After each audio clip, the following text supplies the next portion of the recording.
ഉത്തരാഖണ്ഡിൽ ട്രക്കിങ്ങിനിടെ MBA വിദ്യാർത്ഥിനിയെ കാണാതായിട്ട് ഇന്ന് 6 ദിവസം കഴിഞ്ഞു.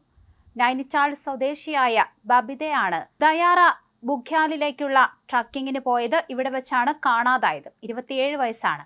പെൺകുട്ടിയെ കണ്ടെത്താനായി സൈന്യവും സംസ്ഥാന ദേശീയ ദുരന്ത നിവാരണ സേനയും ഉൾപ്പെടെ തെരച്ചിൽ തുടരുകയാണ്. അതേസമയം ബബിതയ്ക്കൊപ്പം ഉണ്ടായിരുന്ന 2 സുഹൃത്തുക്കളെ പോലീസ് കസ്റ്റഡിയിലെടുത്തിട്ടുണ്ട്. ഇവരെ ചോദ്യം ചെയ്തു വരികയാണ്. ഉത്തരാഖണ്ഡ് സ്വദേശിയായ ഹർമൻപാൽ സിംഗ്, ഉത്തർപ്രദേശിലെ ഷാജഹാൻപൂർ സ്വദേശിയായ ഹർമൻപ്രീത് സിംഗ് എന്നിവരെയാണ് കസ്റ്റഡിയിലെടുത്തത്. മെയ് 25-നാണ് ഇവർ യാത്ര തിരിച്ചത്. ആദ്യം ഹർസിൻ, ഗംഗോത്രി തുടങ്ങിയ വിനോദസഞ്ചാര കേന്ദ്രങ്ങൾ സന്ദർശിച്ചു. പിന്നീട് 28-ന് ഇവർ റെയ്താലിൽ എത്തുകയായിരുന്നു.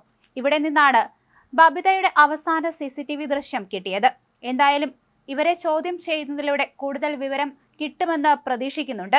വിവിധ സേനകൾ, ഡോഗ് സ്ക്വാഡ്, ഡ്രോൺ സംവിധാനം എന്നിവയുടെ സഹായത്തോടെയാണ് ഇപ്പോൾ തെരച്ചിൽ നടത്തിയിരിക്കുന്നത്.